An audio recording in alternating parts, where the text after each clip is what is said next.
welcome to your own channel Super 40. Myself Rimpa Das and I am again present in front of you all with a new chapter of class 5 and the name of my chapter is Features of Animal. This is the second chapter. So before starting the chapter, I would like to clear the meaning of the chapter, that is features of animals. Features मतलब क्या होता है? What do you mean by features? Yes, विशेषताएं. Okay, तो इस chapter में हम लोग एनिमल्स की फीचर्स के बारे में पढ़ेंगे. अब चैप्टर शुरू करने से पहले एक छोटा सा इंट्रोडक्शन लेते हैं. जैसे मान लीजिए हम लैंड पे रहते हैं, ठीक है, धरती पे रहते हैं. अचानक से अगर हम लोग से कहा जाए कि आप लोग जाके पानी के अंदर रहिए, तो क्या हम रह सकते हैं? नहीं रह पाएंगे. क्यों नहीं रह पाएंगे? क्योंकि हम लोग उस जगह के लिए नहीं बने हैं. हम वहाँ पे जा सकते हैं, स्विम कर सकते हैं, लेकिन हम वहाँ पे रह नहीं सकते, सरवाइव नहीं कर सकते. ठीक है. वैसे ही अगर एक फिश का एग्जाम्पल ले ले, एक फिश जो हमेशा पानी में रहता है, अगर उसको निकाल के हम लोग लैंड पे ले आए और कह दें कि फिश अब से तुम लैंड पे रहो, तो क्या वो सरवाइव कर पाएगा? नहीं कर पाएगा, वो मर जाएगा. आपने वो आप जब छोटे रहे होंगे तो आपने वो वाली पोएम सुनी होगी, मछली जल की रानी है, उसका जीवन पानी है, हाथ लगाओ डर जाएगी, बाहर निकालो मर जाएगी. तो वही चीज़ हुआ कि फिश को अगर हम पानी से बाहर निकालेंगे और कहेंगे कि आप लैंड पे सरवाइव करो, तो वो फिश वहाँ सरवाइव नहीं कर पाएगी और वो वहाँ पे मर जाएगी. तो इसका क्या मतलब हुआ? मेरे कहने का क्या मतलब निकलता है कि हम जो ऑर्गेनिजम्स हैं, जो लिविंग ऑर्गेनिजम्स हम हैं, चाहे वो एनिमल्स हो, चाहे वो बर्ड्स हो, चाहे वो ह्यूमंस हो, कोई भी हो, सबका अपना अलग अलग रहने की हैबिटेट होती है, जगह होती है, एरिया होती है. जिस पर्टिकुलर एरिया में जो ऑर्गेनिज्म रहता है वो उसका हैबिटेट हो जाता है. ठीक है. तो हमारे लिए हमारा हैबिटेट क्या है? लैंड है. हम लैंड पे, अगर हम लोग से कहे कि आसमान में ही रहो, जाके नीचे मत आना, रह पाएंगे? नहीं रह पाएंगे. कोई कह दे अचानक से जाके जंगल में रहो, रह पाएंगे? नहीं रह पाएंगे. कोई अगर कहे जाके पेड़ पे रहो, रह लेंगे हम लोग? नहीं रह ले पाएंगे. तो इसका क्या मतलब हुआ कि हमारे लिए एक पर्टिकुलर एरिया बना हुआ है जहाँ पे हम रहते हैं, सरवाइव करते हैं. ठीक. तो वैसे ही हमारी तरह एनिमल्स की भी बहुत सारी ऐसी फीचर्स हैं जो हम लोग इस चैप्टर में पढ़ेंगे कि वो कहाँ रहते हैं, कैसे ब्रीथ करते हैं, कैसे मूव करते हैं, क्या खाते हैं, क्या फील करते हैं, ये सारी चीज़ें. Okay, so let's start the chapter. Different animal live in different surroundings और एनवायरनमेंट. जो अलग अलग एनिमल्स होते हैं वो अलग अलग सराउंडिंग या अलग अलग एनवायरनमेंट में रहते हैं, अलग अलग एरिया में रहते हैं. These are called their habitats. और जिस सराउंडिंग में, जिस एनवायरनमेंट में, जिस एरिया में, जिस जगह पे वो रहते हैं, आई होप आपको समझ में आ रहा हो, जिस जगह पे वो रहते हैं वो उनका हैबिटेट होता है, वो उनका हैबिटेट होता है.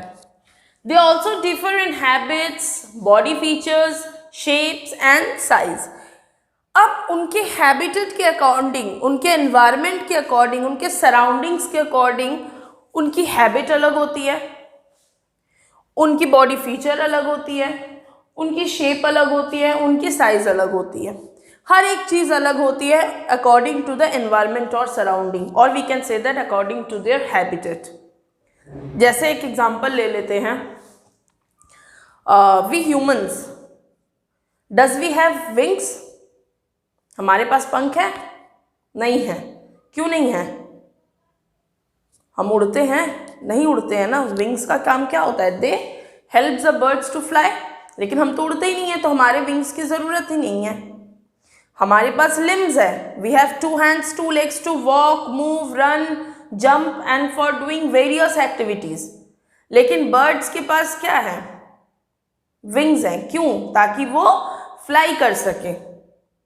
समझ में आ रहा है ना मैं क्या समझाना चाह रही हूँ आप लोगों को? Okay. All of their activities like breathing, moving, feeling, feeding, etc. are suited to their environment, otherwise they will die. जो भी उनकी लाइफ की एक्टिविटीज़ होती है, चाहे वो ब्रीदिंग हो, चाहे वो फीलिंग हो, चाहे वो फीडिंग हो, चाहे वो मूवमेंट हो, कुछ भी हो, वो उस सराउंडिंग के अकॉर्डिंग, उस एनवायरनमेंट के अकॉर्डिंग वो करते हैं, वरना वो मर जाएंगे। अभी मैंने थोड़ी देर पहले कहा था कि अगर हमें पानी में ले जाके छोड़ दिया जाए तो हम मर जाएंगे। क्यों मर जाएंगे? देखिए बेटा, हम लोग जब लैंड पे रह रहे हैं, जो ब्रीथ कर रहे हैं, वी टेक इन ऑक्सीजन, और वो ऑक्सीजन हम एयर से ले रहे हैं, हवा से ले रहे हैं। लेकिन अगर हम पानी में चले गए तो पानी में हमें वो ऑक्सीजन पानी से लेने में दिक्कत होगी, ठीक है, हम वहाँ पे सरवाइव नहीं कर पाएंगे।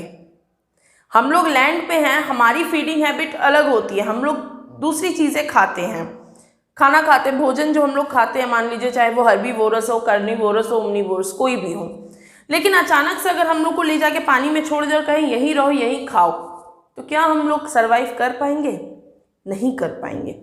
तो मेरे कहने का तात्पर्य यही था कि जो भी ऑर्गेनिज्म है, जिस भी पर्टिकुलर एरिया में वो रहता है, जिस भी सराउंडिंग में वो रहता है, या जिस भी एनवायरनमेंट में वो रहता है, वो उसका हैबिटेट होता है, और उसकी सारी एक्टिविटीज़ जो भी वो करते हैं वो उस हैबिटेट के अकॉर्डिंग वो करते हैं, अदरवाइज वो जिंदा नहीं रह पाएंगे। समझ में आया? My next topic is respiration. Respiration को हम ब्रीदिंग भी कहते हैं। अभी मैंने अपने लास्ट चैप्टर में बताया था कि इनटेकिंग ऑफ ऑक्सीजन, ठीक है, जब हम ऑक्सीजन को इनटेक करते हैं, and exhale of carbon dioxide, जब हम कार्बन डाइऑक्साइड को छोड़ते हैं, तो उस प्रोसेस को क्या कहते हैं? ब्रीदिंग कहते हैं। क्या कहते हैं? ब्रीदिंग कहते हैं।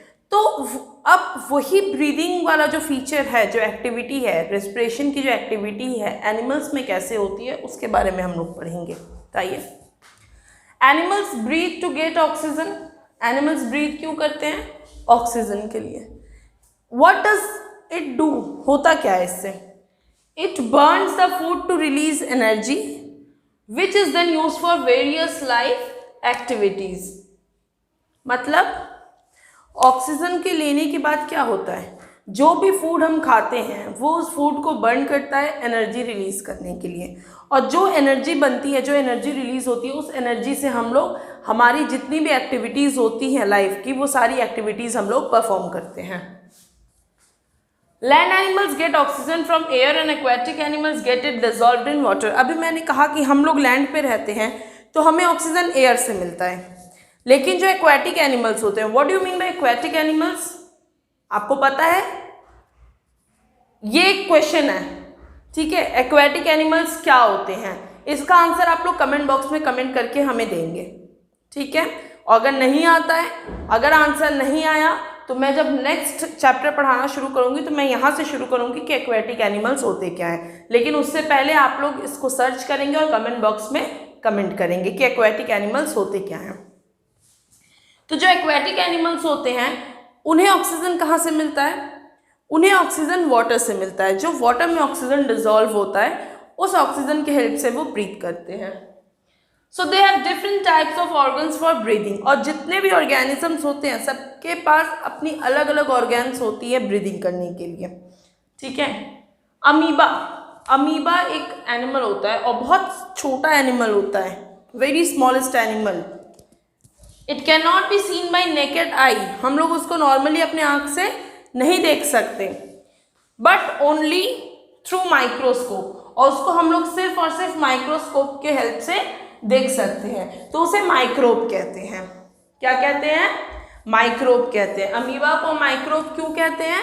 Because it is the smallest animal which is only visible through microscope and we can not see it with our naked eyes. Okay.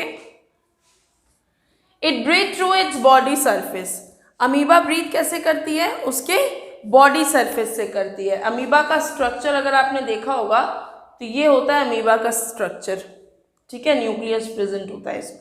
तो इसकी ब्रीदिंग कैसे होती है? इसके बॉडी सरफेस से होती है, ठीक है।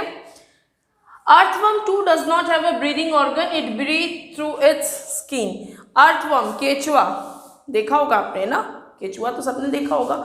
अर्थवर्म के पास भी कोई ब्रीदिंग ऑर्गन नहीं होती है, वो ब्रीथ किससे करती है? With the help of its skin. अपने स्किन के हेल्प से अर्थवर्म ब्रीथ करता है। किसके हेल्प से ब्रीथ करता है? स्किन के हेल्प। उसके अलावा देखते हैं जो इंसेक्ट्स होते हैं, ठीक है, इंसेक्ट्स ब्रीथ कैसे करते हैं? इंसेक्ट्स की जो बॉडी होती है ना, उस बॉडी पे छोटे छोटे होल्स होते हैं, ठीक है, और होल्स के हेल्प से वो ब्रीथ करते हैं और होल्स को स्पाइरिकल्स कहते हैं। क्या कहते हैं? स्पाइरिकल्स। तो आइए देखते हैं। Insects breathe through holes called spiracles. Okay, the blood of insect does not have hemoglobin. हमारी ब्लड में, ह्यूमन के ब्लड में हीमोग्लोबिन प्रेजेंट होता है जो ऑक्सीजन को कैरी करता है, लेकिन इंसेक्ट्स में क्या होते हैं? हीमोग्लोबिन ब्लड में प्रेजेंट नहीं होते हैं। A substance that carry oxygen, जो कि ऑक्सीजन को कैरी करे। So an air tube network helps in carry oxygen throughout the body. तो इंसेक्ट्स में एयर ट्यूब्स प्रेजेंट होते हैं। एक ट्यूब जैसा स्ट्रक्चर होता है जो ऑक्सीजन को कैरी करता है पूरे बॉडी में, ठीक है, उसे एयर ट्यूब्स कहते हैं। अब फिश पे आते हैं। Fish breathes through gills. Fish किसके हेल्प से ब्रीथ करते हैं? गिल्स के हेल्प से, उनके यहाँ पे प्रेजेंट होता है, ठीक है। It takes water in through the mouth that passes out through gills. वो वाटर को माउथ में अपने लेते हैं और वाटर में उनका ऑक्सीजन डिजोल्व होता है ना, अभी मैंने बताया था। तो वो वाटर को अपने माउथ में लेते हैं और वही वाटर गिल्स के थ्रू पास होता है।